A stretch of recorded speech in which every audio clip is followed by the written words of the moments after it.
Professor واصل اویس صاحب، واقعہ کربلا میں حضرت عباس علمدار کا جو ایک بہت ہی منفرد اور نمایاں کردار ہمیں نظر آتا ہے، علمدار کی جو مرکزی حیثیت ہوتی ہے اس کا حق آپ نے ادا کیا، حضرت امام حسین علیہ السلام کے مشیر ہونے کا حق ادا کیا، قدم قدم پر وہ جو نافذ البصیرت فرمایا جا رہا تھا، آپ کی تدبر اور فہم و فراست، عالی ہمتی اور شجاعت تو اس کے ساتھ ظاہر ہے بالکل ایسی ہے کہ اٹوٹ انگ ہے، اپنے سارے خاندان کا دست و بازو لگتے ہیں، تاریخ گواہ ہے اس پر، آپ کچھ ارشاد فرمائیے، ہماری رہنمائی کیجیے۔ بسم اللہ الرحمن الرحیم۔ بہت شکریہ ڈاکٹر صاحب۔ پہلے تو آپ نے انٹرو میں بڑے خوبصورت لفظ استعمال فرمائے تھے، اور وہ یہ تھا کہ جو علمدار ہوتا ہے اس کی حیثیت نائب امیر کی ہوتی ہے، اس نے قیادت کرنی ہوتی ہے پورے قافلے کی، پورے لشکر کی، ترتیب و تنظیم اس کے ذمہ ہوتی ہے، اسی نے صف بندیوں کا خیال رکھنا ہوتا ہے، اسی کے پاس جو علم ہے وہ اپنے پورے لشکر کی ہمت اس کے ساتھ جڑی ہوئی ہے۔ سبحان اللہ۔ اب یہ علم بذات خود اتنا اہم ہوتا ہے کہ جب ہم دیکھتے ہیں نبی اکرم صلی اللہ علیہ وآلہ وسلم کے بارے میں،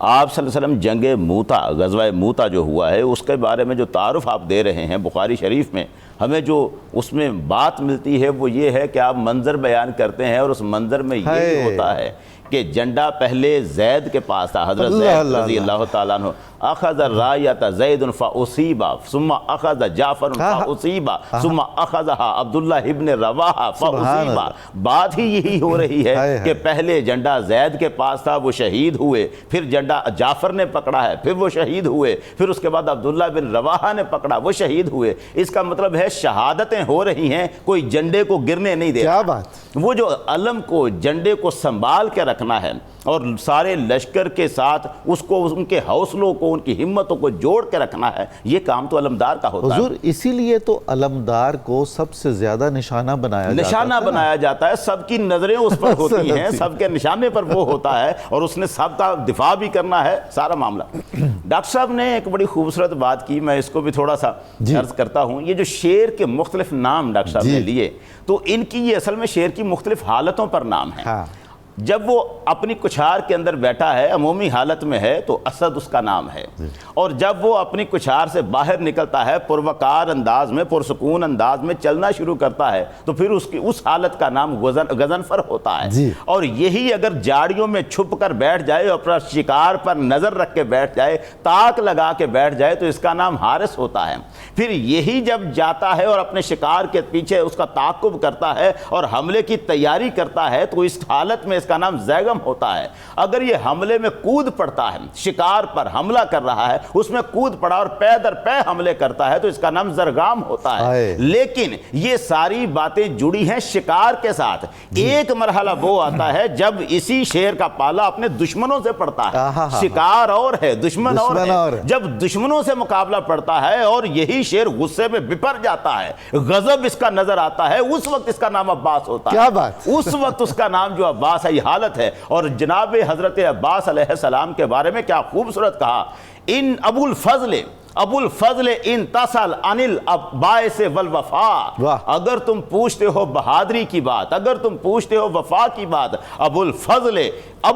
ان تسل عن العباس والوفا فهو الزرغام فی الحرب بعد سجا۔ وہ کہتے ہیں جب وہ حملہ کرتے ہیں، جنگ میں کود پڑتے ہیں، پھر وہ زرغام ہوتے ہیں، حملے پہ حملہ کرتے ہیں، اور جب وہ غور و فکر میں مصروف ہوتے ہیں تو لگتا ہے ایک سمندر ہے۔ ابو الفضل عباس کے ساتھ پورے لشکر کی ذمہ داریاں جڑی ہوئی ہیں، یہ صرف قیادت ہی نہیں کر رہے، انہی کے ذمہ سقائے اہل بیت یہی ہیں جنہوں نے پانی بھی پلانا ہے، انہی کو پکارتی ہیں حضرت سکینہ۔ جب وہ پانی کی طلب ہوتی ہے، تلاش ہوتی ہے، تو کمال یہ ہے اپنے بابا کو آواز نہیں دے رہی، اس وقت وہ کہتی ہیں العطش یا اما، اس وقت بھی وہ اپنے چچا کو آواز دیتی ہیں، کیونکہ وہ جانتی ہیں کہ پانی پلانے کا ہمارا یہی معاملہ ہے، یہ جڑی ہوئی ہے ان کے ساتھ بات۔ اب یہ میں عرض کرتا ہوں کہ اس کے ساتھ جو سارے معاملات جڑے ہوئے ہیں حضرت عباس علیہ السلام کے بارے میں، وہ کہتے ہیں کہ جس وقت مشورہ ہوا ہے، اس مشورے میں آپ دیکھیں کہ شب عاشور میں امام حسین علیہ السلام نے جب اپنے رفقا کو جانے کی اجازت دی ہے،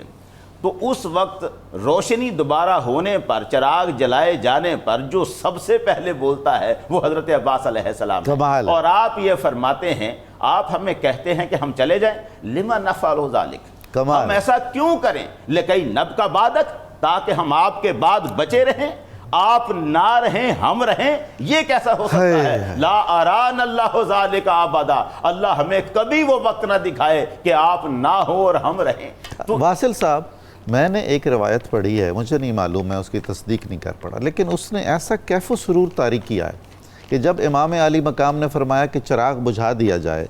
اندھیرا کر دیا گیا، اور آپ نے ارشاد فرمایا جن کو جانا ہو چلا جائے، اجازت ہے میری طرف سے، اس کے بعد آپ نے ایک جملہ فرمایا،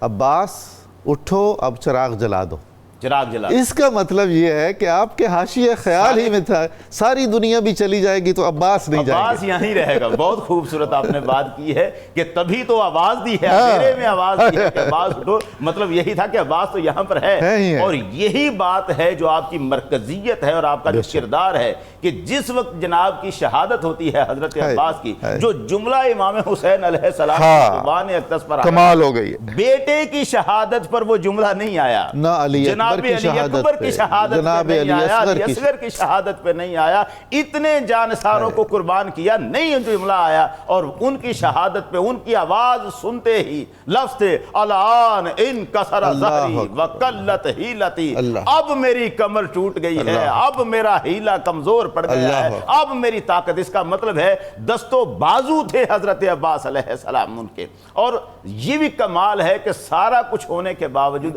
ساری زندگی جناب عباس علیہ السلام امام حسین علیہ السلام کو سیدی و مولائی کہہ کے بلاتے رہے، میرے آقا۔ اور یہ امام حسین علیہ السلام کی خواہش تھی، یار ایک مرتبہ مجھے اپنا بھائی تو کہہ دے۔ تو جناب حضرت عباس علیہ السلام ہر اعتبار سے مرکزی حیثیت رکھتے ہیں اس کربلا کے میدان میں، سب کی نظریں ان پر ہیں، دشمن نشانے پر ان کو رکھتا ہے، خیموں